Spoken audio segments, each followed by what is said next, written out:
Olá pessoal, no vídeo de hoje a gente vai falar sobre as grandezas escalares e grandezas vetoriais. Bom, o que seria uma grandeza escalar?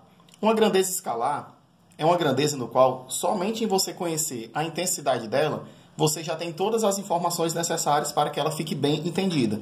Como é o caso aqui do exemplo da massa de um corpo, da temperatura ou a medida de um tempo. Quando você sabe que um corpo tem 5 kg, você já tem todas as informações sobre essa grandeza. Quando você sabe que a temperatura de um corpo vale 36 graus Celsius, você também já tem todas as informações necessárias para que ela se faça entender. Da mesma forma que o tempo. Quando você diz que passou um tempo de 8 segundos, ela já fica completamente entendida. Uma grandeza vetorial, diferente da grandeza escalar, quando você conhece a intensidade dela, ela não somente fica totalmente entendida. Você precisa ter outras informações adicionais para que você possa deixá-la completamente entendida. Como, por exemplo, a velocidade. Se eu disser que tem um carro transitando na BR-116 a uma velocidade de 80 km por hora, você não vai poder me dizer se esse carro está se aproximando de Fortaleza ou está se afastando de Fortaleza, pois você só está tendo a intensidade dessa velocidade. Para uma grandeza vetorial ela ficar completamente entendida, você precisa ter 3 características, que é o módulo, que é a intensidade, a direção e o sentido.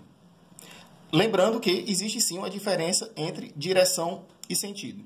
Por exemplo, eu digo que tem aqui a pista e está aqui o carro, que está representado por esse bloquinho, se movimentando com a velocidade de 80 km por hora.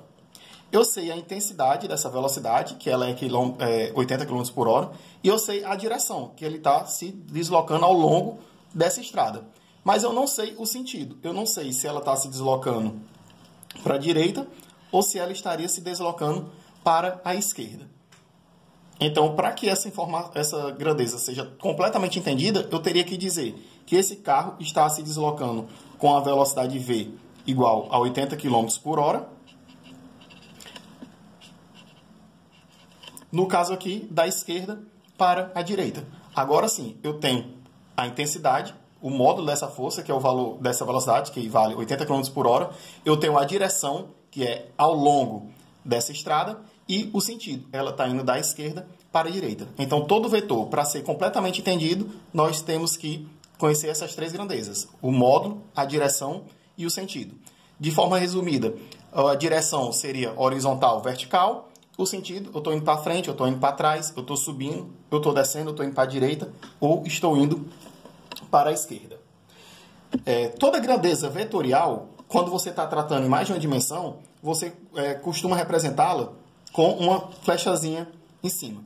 Essa flechazinha em cima da grandeza, da representação dela, mostra justamente que ela é uma grandeza vetorial. Ou seja, para que ela seja completamente entendida, você vai ter que conhecer também a sua direção e o seu sentido. Outra diferença que tem entre as grandezas escalares e as grandezas vetoriais é a forma como ela se comporta com relação à soma, subtração, multiplicação, divisão, ou seja, quando você vai fazer as operações básicas com esses números. Quando você tem grandezas escalares, quando você quer somar ou subtrair essas grandezas escalares, basta você somar ou subtrair. Quando você tem uma multiplicação, basta você multiplicar normalmente um número pelo outro, nas grandezas escalares. Quando você passa para as grandezas vetoriais, você vai ter uma pequena diferença. Como vai ser essa diferença? Porque na soma vetorial, você pode somar ela em termos de suas componentes, ou você pode somar ela graficamente. Como assim, professor, graficamente? Você pode ter uma série de vetores. Vou chamar isso aqui de vetor A. E aqui um outro vetor que eu vou chamar de B. Essas duas flechinhas representadas desse jeito seria uma representação gráfica do meu vetor, onde o tamanho dessa flecha me daria o módulo, o local que essa flecha está apontando, por onde essa flecha foi construída seria a direção, e a seta para onde ela está apontando vai ser o sentido. Ou seja, nesses vetores aqui que eu escrevi, o vetor A, ele tem origem nesse ponto e está apontando nessa direção, ele está nessa direção e está apontando nesse sentido aqui. O vetor B também tem origem nesse ponto, ela está nessa direção e apontando nesse sentido. Se eu quiser ter o vetor resultante da soma do vetor A mais o vetor B, como é que você iria fazer? Você pega o meu vetor A, desenha ele no final do vetor B. Você pega o vetor B, desenha ele no final do vetor A. Aonde esses pontos se encontram, vai ser justamente o vetor formado pela soma do vetor A mais o vetor B. Onde todo esse tamanho vai ser o seu módulo, vai ser a sua intensidade. O eixo no qual ele está representado vai ser a direção, e para onde a seta está apontando vai ser o sentido que esse meu vetor vai estar se propagando, vai estar apontando. Esse daqui é o que a gente chama de regra do paralelograma. Por quê? Porque você está fechando sempre uma figura geométrica para poder representar a soma desses vetores. Quando você for passar, por exemplo, no caso da subtração dos vetores, vai ser a mesma coisa. Se eu tiver o vetor A e o vetor B, se o meu vetor B está apontando, está nesse sentido, o vetor menos B ele vai apontar para o sentido contrário. Como assim, professor? Se eu pegar esse mesmo exemplo aqui, ao invés de eu pegar o vetor A e somar com o vetor B, eu quiser o vetor A menos o vetor B, eu tenho aqui escrito o meu vetor A e o meu vetor B, que estava antes nessa posição, eu escrevo ele para a outra posição. E esse meu vetor passa a ser o vetor menos B. E aí agora é só você fazer da mesma forma. Você desenha o vetor A no final desse vetor menos B. Você desenha o vetor menos B no final do vetor menos A. E, pegando aqui da origem até onde as pontas se encontraram, vai ser justamente o seu vetor A menos B. E lembrando que esse aqui eu tinha o vetor A mais B. Que seria o caso, esse vetor resultante. Então, quando você vai pegar graficamente, seria basicamente isso. Você vai desenhar os vetores na mesma origem e vai desenhar o final de um, o começo de um no final do outro, e vai fechar o paralelogramo para você poder ter a soma ou a subtração de dois vetores. Como eu estava comentando, o vetor também ele pode ser dado em termos de suas componentes. Como assim? Basta você lembrar, por exemplo, o seu sistema cartesiano. Se você for desenhar o sistema cartesiano em três direções, nas três dimensões, você vai ter um eixo X, um eixo Y e o eixo Z. Então, um vetor qualquer que você for desenhar, vou chamar aqui um vetor V, ele vai ter uma componente tanto na direção X, quanto na direção Y, quanto nessa direção Z. Como é que você iria representar esse vetor, então? Você ia dizer que o seu vetor V, ele seria um certo valor X na direção X, que a gente geralmente chama pela letra I, de chapéu, mais uma certa quantidade Y na direção J, mais uma certa quantidade Z na direção K, onde essa direção I chapéu está associada ao eixo X, a direção J chapéu está associada ao eixo Y e o K chapéu está associado ao B. Professor, eu sou obrigado a escrever I chapéu, J chapéu e K chapéu? Não, se você quiser, você pode escrever em termos botando um X chapéu, um Y chapéu e um Z chapéu para poder facilitar. E o que significa esse chapéuzinho aqui em cima que o senhor está colocando? Significa que é um vetor unitário, ou seja, ele tem um módulo 1. Ele serve apenas para a gente dizer a quanto desse vetor está nessa direção, o quanto desse vetor está nessa outra direção e o quanto desse vetor está nessa minha terceira direção. Por que é importante a gente conhecer o vetor dado dessa forma? Pelo seguinte, vamos simplificar aqui e pegar um caso que a gente tem apenas duas dimensões. Quando você conhece as componentes que formam o seu vetor, um vetor A, ele pode ser escrito aqui como sendo uma quantidade AX na direção X, mais uma quantidade AY na direção Y.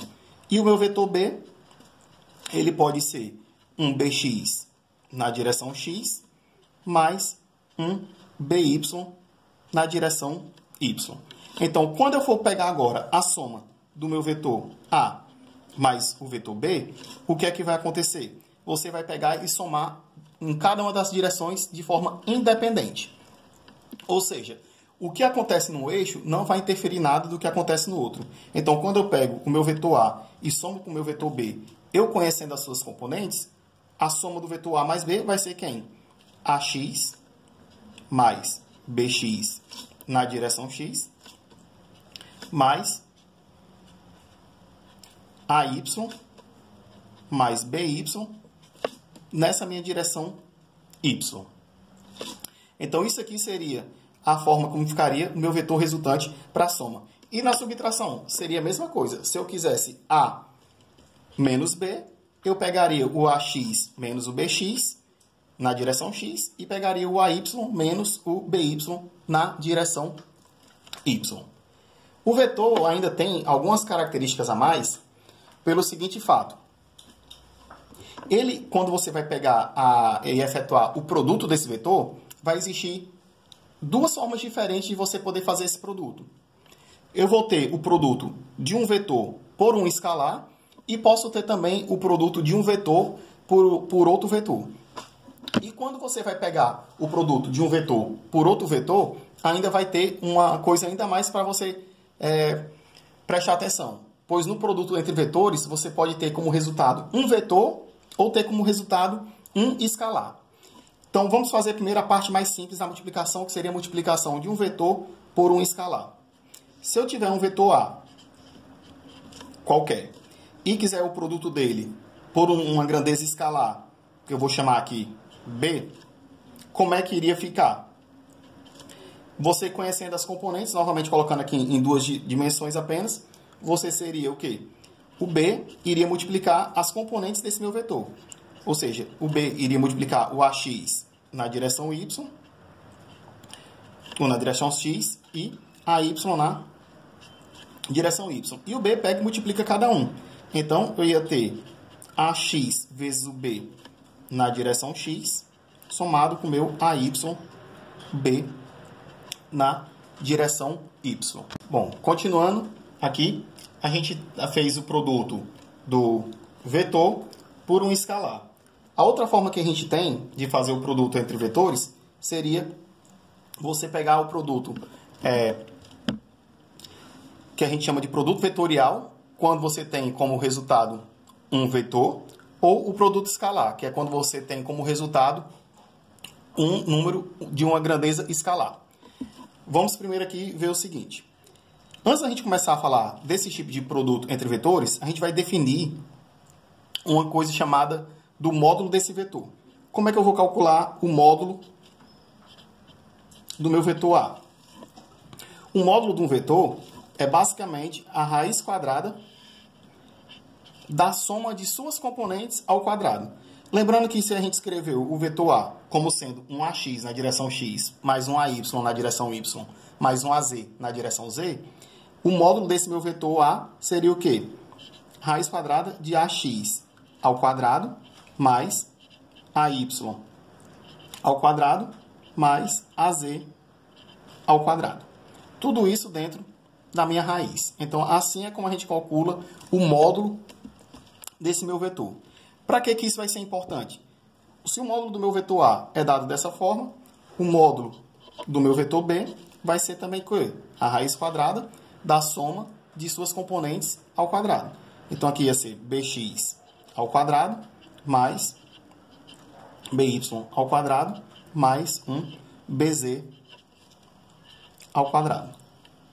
Então, agora sim, a gente vai poder trabalhar com a questão do produto escalar e do produto vetorial entre vetores.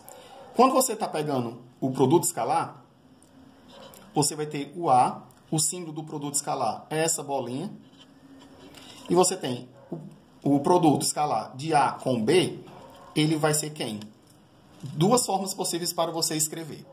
Você tendo... você sabendo como é que está a disposição desses dois vetores, por exemplo, aqui é um vetor A, aqui está o meu vetor B. Entre eles formam um ângulo θ. Eu posso escrever o meu produto escalar como sendo o módulo do meu vetor A vezes o módulo do meu vetor B vezes o valor do cosseno do ângulo entre eles. Essa é uma das formas que tem de você calcular o produto escalar. A outra forma que você tem de calcular o produto escalar é simplesmente você fazer o seguinte. O vetor A escalar com o vetor B, ele vai ser quem? Como isso aqui vai ser uma grandeza escalar, e eu já tinha comentado que o que acontece no eixo é independente do que acontece no outro, quando você vai pegar aqui o produto escalar do vetor A com o vetor B, ele vai ser o AX vezes o BX, mais o AY vezes o meu BY, mais o meu AZ vezes o BZ. Isso para um vetor que tenha componentes nas suas três direções. Então, essas são as duas formas que você tem para poder calcular o produto escalar. Isso aqui é basicamente você ter que decorar essa fórmula até que, de fato, você fique com ela bem entendida. E isso aqui, como eu falei, é o produto escalar. Como é que seria, no caso, o produto vetorial? O produto vetorial também seria duas formas possíveis para você calcular. No produto escalar, ou vetorial, a representação é esse xzinho. E você tem que o módulo dele vai ser dado por quem? Pelo módulo de A, vezes o módulo de B, vezes o seno do ângulo entre eles. Essa é a forma que você tem para você calcular a intensidade do vetor resultante do produto vetorial de A com B. Agora, para eu conhecer de fato o meu vetor, aí você vai ter que lembrar um pouquinho da questão de matrizes. Como é que seria o produto vetorial de A com B? Você primeiramente vai escrever as direções que você tem, x, y, z. Vai escrever as componentes do primeiro vetor, ax, ay, az. E depois vai escrever as componentes do segundo vetor, bx, by, bz. Pronto, você montou essa sua matrizinha aqui. Depois disso, você vai fazer o produto nas diagonais para a direita sendo positivo e depois o produto nas diagonais para a esquerda com o sinal negativo. Essa parte aqui, basta você decorar aqui o resultado final que vai ficar. Como é que vai ser? Quando você fizer esse produto, você vai ter AY, BZ menos AZ, BY na direção X, mais, vou escrever aqui embaixo.